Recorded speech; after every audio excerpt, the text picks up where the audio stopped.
And ma'am ఇప్పుడు menses టైంలో pods కాకుండా కప్స్ యూజ్ చేయమని చెప్పి వస్తుంది కదా! దీని మీద చాలా మందికి అవగాహన తక్కువ ఉంది.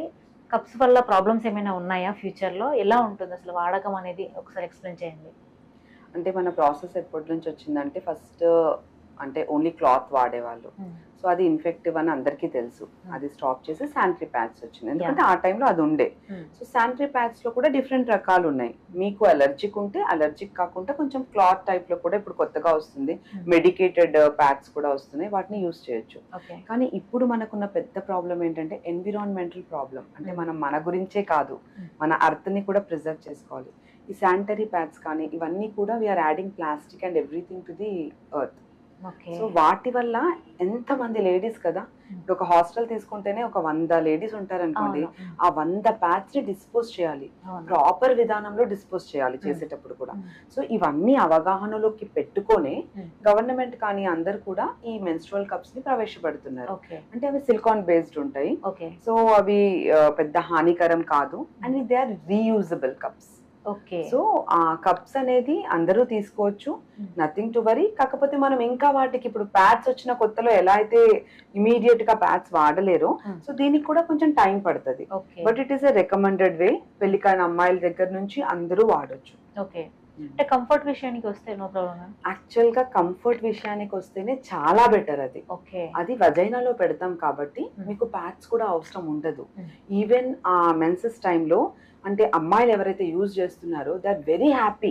ఓకే. ఒక ట్రిప్కి వెళ్ళినా కూడా, ఒక స్పోర్ట్స్ లో వాళ్ళు పార్టిసిపేట్ చేస్తున్నా కూడా, ఎలాంటి దాంట్లో కూడా వాళ్ళకి ఇబ్బంది లేకుండా హ్యాజ్ ఇఫ్ వాళ్ళకి మెన్సెస్ కానట్టే ఫీల్ అవుతున్నారు. Okay. So obviously compare to pads కూడా మెన్స్ట్రువల్ కప్స్ ఈ దాంట్లో కూడా చాలా బెటర్ గా ఉంది. Okay. So they are very comfortable with it. So no need to worry about that. Super ma'am. But ఎన్ని అవర్స్ కి ఒకసారి మార్చుకోవాలి? అంటే అది మీకు దొరికిన అంటే ఛాన్స్ దొరికినప్పుడల్లా it's better to empty. Okay. Okay. So at least minimum ఒక 2 to 3 టైమ్స్ చెప్తారు. 24 అవర్స్ లో 2 to 3 టైమ్స్ మార్చుకోవాలి. మళ్ళీ తీసి క్లీన్ చేసుకొని చేసేసుకొని మళ్ళీ ఇన్సర్ట్ చేసుకోవాలి. దాన్ని మళ్ళీ it is a reusable cup. Okay. అలా దాన్ని వాష్ చేసుకొని పెట్టుకోవచ్చు. అలా ఎంత కాలం యూస్ చేయొచ్చు మ్యామ్ అవి? అంటే డిపెండ్స్, అవి ఉంటాయి అన్నట్టు కప్ కి వాళ్ళకి ఇండికేషన్ పేపర్ So, validation ఇస్తారు. వాలిడేషన్ దాన్ని బట్టి ఉంటుంది. డిపెండ్స్ కదా, దాని మెటీరియల్ ని బట్టి ఉంటుంది అన్నట్టు. ఓకే. టాబ్లెట్ కి ఎక్స్పైరీ డేట్ ఉన్నట్టు వీటికి కూడా వాళ్ళు చెప్తారు. ఓకే. అండ్ మ్యామ్, గతంలో బాలింత జబ్బులు అని విన్నాము, ఇప్పుడు తగ్గినప్పటికీ కూడా అసలు రీజన్ ఏంటి? బాలింత జబ్బులు అనేవి ఎందుకు వస్తాయి? అంటే బాలింత రోగము అంటే ప్రెగ్నెంట్ ఉన్న లేడీ బాగా వాపులు వచ్చేస్తాయి, బీపీ పెరుగుతుంది. అంటే ఆ కాలంలో దాన్ని బాలంత అనేవాళ్ళు. ఇప్పుడు మేము ప్రీ ఎక్లాంప్సీ అంటాం. అంటే మొత్తం వాపు వచ్చేస్తుంది, నీరంతా చేరుకుంటుంది, బీపీ పెరిగిపోతుంది. సో సడన్ గా బీపీ చాలా హై అయిపోయినప్పుడు ఫిట్స్ కి కూడా లోన్ అవుతారు. ఓకే. సో అలా లోన్ అయినప్పుడు తల్లికి ఎఫెక్ట్ ఉంటుంది, బేబీకి ఎఫెక్ట్ ఉంటుంది. సో బేబీ లోపల చనిపోయే ఆస్కారాలు ఉంటాయి. అండ్ దీనికి ఇంపార్టెంట్ ట్రీట్మెంట్ డెలివరీ చేయడం. అది ఏ టైం అన్నా కానీ, అది 6th month లో కూడా మదర్ కి ఇంపార్టెన్స్ ఇస్తాం. అంటే ఏదో సినిమాలో చూపించినట్టు తల్లిని బతికించాలా, బేబీని బతికించాలా అనే కాన్సెప్ట్ ఉండదు. ఎప్పుడైనా తల్లే బతకాలి. ఎందుకంటే ఇద్దరు ముగ్గురిని కనగలుగుతుంది, తల్లిని బతికించాలా అని ఉండదు. సో తల్లిని చూస్తాం కాబట్టి డెలివరీ చేసేస్తాం. ఎందుకంటే ఇది డెలివరీతోనే వచ్చే ప్రాబ్లం. డెలివరీ ఫస్ట్ ప్రెగ్నెన్సీలో చాలా మంది ఎఫెక్ట్ అవుతూ ఉంటారు. సడన్ గా బీపీ పెరిగిపోయి తల్లి హార్ట్ పైన ఎఫెక్ట్ కావచ్చు, కిడ్నీస్ ఎఫెక్ట్ కావచ్చు, at the end of the day kidney failure కి కూడా వెళ్ళొచ్చు. అలాంటప్పుడు చనిపోయే ఆస్కారం కూడా ఉంటుంది. అంత ప్రాబ్లం ఉన్నప్పుడు ప్రాపర్ సెంటర్స్ లో ట్రీట్మెంట్ డెలివరీ చేసేసి వాళ్ళ బీపీని తగ్గించుకోవడం కానీ, కిడ్నీ పైన ఎఫెక్ట్ లేకపోవడం కానీ, కొన్ని సిచ్యువేషన్స్ లో డయాలసిస్ కి కూడా వెళ్ళే అవకాశం ఉంటుంది. సో అంత సిచ్యువేషన్. సో ఇప్పుడు ఎందుకు తగ్గిందంటే మాకు ఇప్పుడు బాగా అవగాహన ఉంది కాబట్టి ప్రతి మంత్ చెకప్ లో బీపీ చూస్తాం. ఓకే. ఎందుకు రెగ్యులర్ చెకప్స్ అవసరం అనేది ఎందుకు అంటే మేము ఎవ్రీ మంత్ చెకప్ చేస్తాము. అండ్ ఇంకోటి 9 నెలలు వచ్చేసరికి 10 రోజులకే చూస్తాము. ఎందుకంటే ఆ టైంలో కామన్ గా వచ్చేస్తుంది. అండ్ వాళ్ళకు కూడా చెప్తాము, సడన్ గా వాపులు వచ్చినా కూడా ఇంటి దగ్గర అన్న బీపీ చూపించుకోండి అనేసి. సో ఇలా అర్లీ డిటెక్షన్ అంటే ముందుగానే డిటెక్ట్ చేయడం వల్ల ఆ స్టేజ్ కి వెళ్ళకపోవడం అనేది జరుగుతుంది. సో బాలింత రోగంకి ఇప్పుడు చాలా మంది లోన్ అవ్వట్లేదు. సో ఇప్పుడు చాలా ట్రీట్మెంట్స్ పెరిగాయి, ప్రాబ్లమ్స్ కూడా లేకుండా ఉంది. ఓకే. సో మేము అలాగే సరోగసీ విషయంలో చాలా మంది యాక్టర్స్ మాత్రమే యూజ్ చేస్తూ ఉంటారు కదా, రీజన్ ఏంటి దానికి?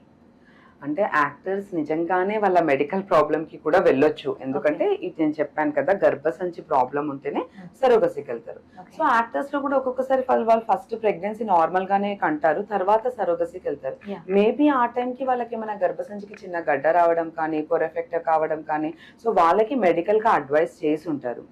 కానీ ఇంతకు ముందు కమర్షియల్ సరోగసీ ఎప్పుడైతే ఉండేనో, అంటే మనీ ఇచ్చేసి కొంచెం బాగా పూరున్న వాళ్ళని తెచ్చుకొని బేబీని పెట్టి కానీ తీసుకునే వాళ్ళు ఉండేవాళ్ళు. సో ఆ టైంలో కొంతమంది యాక్టర్స్ కూడా ఈ రూట్ కి అన్నెసెసరీగా మనకి ఎందుకు మొయ్యడము, మన ఫిగర్ ఖరాబ్ అవుతుంది, అట్లాంటి కొంతమంది మేబీ ఫ్యూ మెంబర్స్ ఉండొచ్చు. సో ఇలా చేయడం వల్లనే ఇప్పుడు చాలా రూల్స్ వచ్చాయి సరోగసీకి. సో ఖచ్చితంగా ఈ కమర్షియల్ సరోగసీ ఇప్పుడు తీసేశారు. ఓన్లీ ఆల్ట్రుయిస్టిక్, అంటే మన సొంత అక్క చెల్లెళ్ళు కానీ చుట్టాల్లో మన నియర్ రిలేటివ్స్ దీనికి వచ్చి వాళ్ళు కనివ్వాలి. ఎందుకంటే వాళ్ళ నియర్ రిలేటివ్ కదా, ఎక్కడికి వెళ్ళగలుగుతారు? చాలా బెటర్. ఇంకా బ్లడ్ వాళ్ళదే అయి ఉంటది, ఇంకా వాళ్ళ బ్లడ్డే ఉంటుంది, అక్కడే ఉంటుంది, వాళ్ళకి ఒక డిపెండెన్సీ ఉంటుంది, అలా ఉంటుంది, మా అనే ఫీలింగ్ ఉంటుంది. ఇంకోటి ఒక్కొక్కసారి ఏమవుతుందంటే, ఇంతకు ముందు కాలంలో ఫారెన్ కంట్రీస్ నుంచి వచ్చి కూడా సరోగసీ చేయించుకున్న వాళ్ళు ఉన్నారు. వాళ్ళ బేబీనే ఇండియన్స్ లో పెట్టి చేయించుకున్న వాళ్ళు ఉన్నారు. సో ఇండియన్స్ కి పెట్టినప్పుడు పూర్ వాళ్ళు ఉంటారు, పాపం వాళ్ళు వచ్చి కనిచ్చే వాళ్ళు ఎవరు ఉంటారు, పూర్గా వాళ్ళని, అంటే సో ఎక్స్‌ప్లాయిటేషన్ అనేది స్టార్ట్ అవుతుంది అన్నట్టు. సో ఒకసారి ఏమైందంటే బేబీకే ప్రాబ్లం ఉందని తెలిసింది. ఎప్పుడైనా కూడా పెట్టడం మట్టుకే, మళ్ళీ బేబీ స్టార్ట్ అయిన తర్వాత బేబీ జెనెటిక్ ప్రాబ్లమ్స్ అనేది వాళ్ళ పేరెంట్స్ తో అసోసియేటెడ్ ఉంటది. సో జెనెటిక్ గా ఒక ప్రాబ్లం వచ్చింది. అప్పుడు ఏం జరిగిందంటే ఈ ఫారెన్ కపుల్ అనే వాళ్ళు వెళ్ళిపోయారు, ఇంకా మళ్ళీ బ్యాక్ రానే లేదు. ఇప్పుడు ఈ పూరమ్మాయి కనాలా, ఏం చేయాలి, ఏం తోచని, అక్కడ ఉన్న డాక్టర్ కి కూడా వాళ్ళకి పిల్లల కోసం హెల్ప్ చేసింది, కానీ డాక్టర్ కి కూడా అంటే ఆ సిచ్యువేషన్ ఎలా డీల్ చేయాలి, చాలా కష్టం కదా. ఇప్పుడు ఖచ్చితంగా ఆమె కనాల్సిందే, కన్న బేబీని ఎవరు చూసుకోవాలి, మళ్ళీ డాక్టర్ చూసుకోవాలా లేకపోతే ఆమె చూసుకోవాలా? వాళ్ళు ఫారెన్ కంట్రీ వాళ్ళు వెళ్ళిపోయారు. సో అప్పటి నుంచి ఫారెన్ ది కూడా బ్యాన్ చేశారు. అందుకోసం ఇవన్నీ రూల్స్ వచ్చాయి. కానీ నిజంగానే కొంతమంది కపుల్స్ పాపం వాళ్ళకి ప్రాబ్లమ్స్ ఉంటాయి, వాళ్ళకి నిజంగానే అర్ధగర్భం అవసరం ఉండే వాళ్ళు ఉంటారు. సో వాళ్ళకి మాత్రం ఇప్పుడు అదే దగ్గరున్న వాళ్ళు కనివ్వాలి. ఓకే. సో ఫైనల్ గా అయితే సరోగసీ ఉంది, కానీ చాలా రెగ్యులేషన్స్ వచ్చాయి, రూల్స్ అండ్ రెగ్యులేషన్స్ వచ్చాయి దాంట్లో.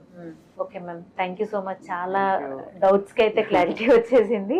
So general point of view లో ఇంకా మళ్ళీ కొన్ని క్వశ్చన్స్ తో ముందుకు వస్తాను. Thank you. నాకు కూడా ఇలాంటి అంటే డీటెయిల్స్ గా చెప్పి వాళ్ళకి అర్థమవుతే మాకు సగం ట్రీట్మెంట్ అయిపోయినట్టు. Yes ma'am, thank you so much ma'am. Thank you.